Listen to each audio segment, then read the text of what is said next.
मित्रों, नमस्कार। कल मैं एक कहानी पढ़ा, सोचा आपके साथ शेयर करूं। शायद आपको भी उसके बाद उससे कुछ सोचने समझने का शायद कुछ अच्छे तरीके से शायद मौका मिल जाए।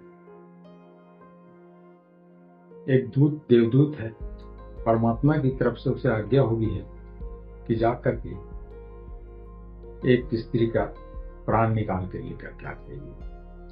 वो पृथ्वी पर आता है, स्वर्ग लोक से चलता है, पृथ्वी पर आता है और जिस स्त्री के उसके प्राण निकालने हैं उसको देखता है वो जमीन पर पड़ी हुई है और उसके पास 3 छोटी छोटी बच्चियां, एक तो माँ के स्तन के साथ में मरनासन मरने वाली है और उस पर एक छोटी बच्ची उसकी माँ के स्तन के में दूध पीने की कोशिश कर रही है और दूसरी जो है वो मिट्टी में बगल में खेल रही है और जो थोड़ी सी बड़ी है दोनों से वो रोए जा रही है। उसे समझ में नहीं आ रहा है कि माँ को इस स्थिति में क्या करूं, कैसे इसकी सहायता करूं और क्या होगा क्या नहीं होगा, पता नहीं क्या सोच रही है।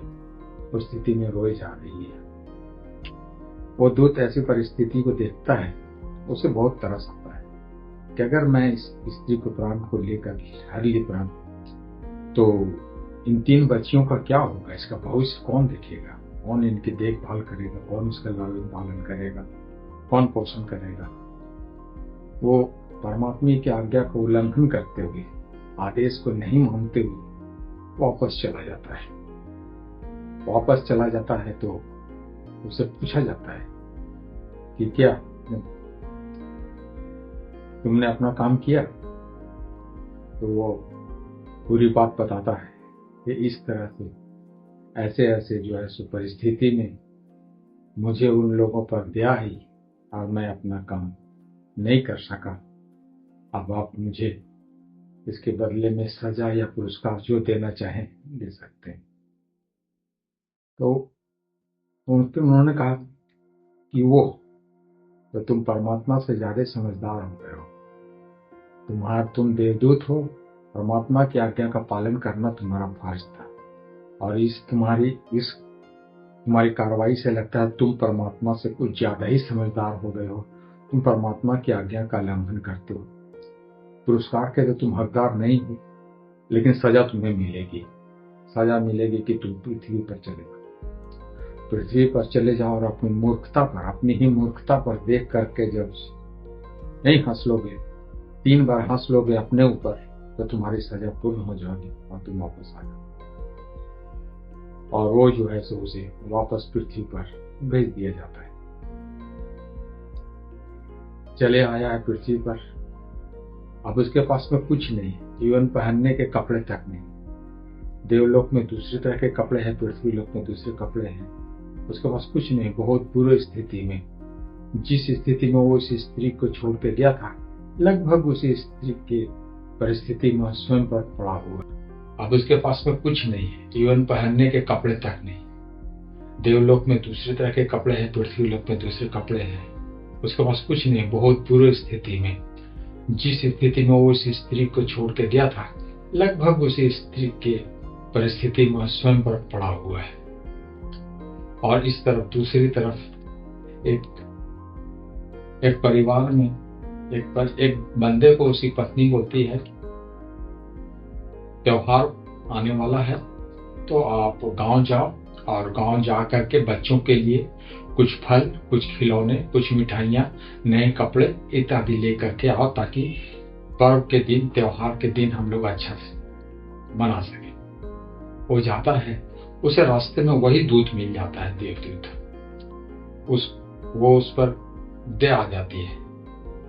देखता है कि नंग धड़ंग है, पता नहीं इसने खाया नहीं है, पहना नहीं है, क्या स्थिति है। वो जो पैसे ले आया था बच्चों के खिलौने और कपड़ों और मिठाइयों के लिए, उन पैसों से उस देवदूत को वो खाना खिलाता है, अच्छे कपड़े पहनाता है और उसको वापस घर ले आता है। घर ले आता है तो पत्नी पति पर बहुत नाराज हो जाती है, चिल्लाती है, ये कौन न कौन, किसको ले आए हो, इससे क्या होगा, त्योहार हम लोगों का पूरा परिवार का त्योहार खराब कर दिया। वो देवदूत था, सुना, हंसा। उस मालिक ने पूछा तुम क्यों हंसे?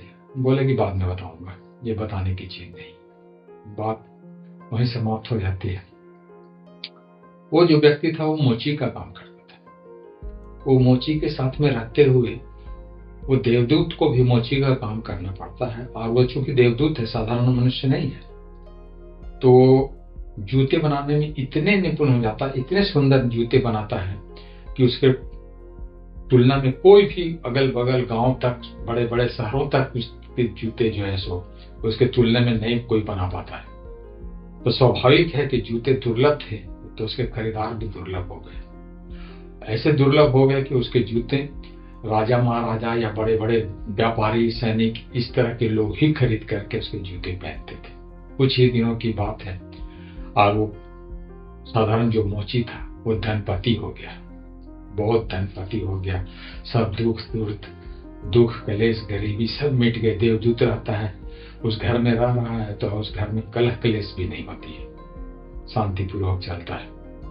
इसी के बीच में उसे एक राजा की तरफ से जो है सो एक जूता, एक विशेष चमड़ा, जो चमड़ा बहुत दुर्लभ है, बहुत मुश्किल से विदेशों से मंगाया गया है, उसके जो है सो उसको जूते बनने के लिए दिए जाते हैं कि जूते बना। लेकिन वो जूता जो है वो जूते बजाने के बजाय वो उसके चप्पल बना देता है। और उस देश का नियम है कि चप्पल सिर्फ मूर्तों को पहनाए जाते हैं। जूते पहनाए जीवित व्यक्ति को, चप्पल मुर्दा व्यक्ति को। मोची जब देखता है, आग बबूला हो जाता है कि तुम तो अब मुझे भी मरवाओगे, अपने भी मरोगे। जीवित व्यक्ति के लिए तुम मरने वाले लोगों के चप्पल बना दिए। वो मोची दूसरे वर्ष पर हंसता है, और तब तक राजमहल से दूध दौड़े हुए आता है कि जो चमड़ा दिया गया था उसके जूते नहीं बनाए, चप्पल बनाए, क्योंकि राज्य का सर्वनाश हो गया है। उसी के बीच में इतने सुंदर उसके चप्पल रहते हैं कि उसको खरीदार के लिए एक और विशेष निमंत्रण मिलता है कि राज परिवार में जो है सो कुछ उनके मेहमान में है राजा के, वो आए हैं, उनके लिए जूते चाहिए, तो आप आकर के उनका साइज पैर का देख लीजिए, ताकि सही नाप से, सही साइज से उनके जूते बना करके दें। वो जब जाता है तो राज में दरबार में नर्तन चल रहा है, और वो जो नर्तकी है उसे वो पहचान पाता है। ये वही नर्तकी है जो 3 बच्चियों में से उसकी माँ पर तरस खा के छुड़ाया, उसमें से एक बच्ची है, ये उसे पहचान लेता है। जूते की नाप लेना भूल जाता है, पूछता है कि जहां तक मुझे पता है तुम्हारी और भी 2 बहनें थी, और तुम्हारी माँ का क्या हुआ? वो बताती थी कि तुम्हें कैसे मालूम? बोले मुझे कैसे भी मालूम है, मैं जानना चाहता हूँ कि तुम्हारी माँ का क्या हुआ और तुम्हारी बहनें किस स्थिति में। बोले माँ तो उसी समय हम तीनों को अनाथ छोड़ के चली गई, और संजोग बस एक बड़े धनी व्यापारी की नजर मेरी बड़ी बहन पर पड़ी, वो उसे ले गया और उसका लालन पालन अपनी बेटी की तरह किया। और दूसरी मैं राज नर्तकी हूँ, सिर्फ राज्यसभा में नर्तन करना मेरा काम है, और ये मेरी है। और छोटी बहन को एक राजकुमार ने पसंद कर लिया, और छोटी बहन ने राजकुमार के साथ में शादी कर ली, और वो भी राज सुख कर रही है। इस तरह से हम लोग तीनों बहुत खुशहाल जी रहे हैं। उसके बाद में देवदूत को अपने पर तीसरी बार अपने पर हंसी आया, साजा उसकी पूरी हो गई। इस कहानी के माध्यम से मैंने जो समझा है वो ये है कि कोई अदृश्य है, सुपर पावर है, महापावर है, महाशक्ति है, जिसके इशारे पर कुछ न कुछ सारा कुछ चल रहा है, कुछ हो रहा है। अभी कुछ मिनट बाद, 1 घंटे बाद, 2 घंटे बाद, कल क्या होने वाला है कोई नहीं जानता है, लेकिन कोई जानता है और उसका भी इशारा है। और बच्चे भी अपना अपना भाग्य लेकर के आते हैं, किसके भाग्य में क्या लिखा है कोई नहीं जानता है।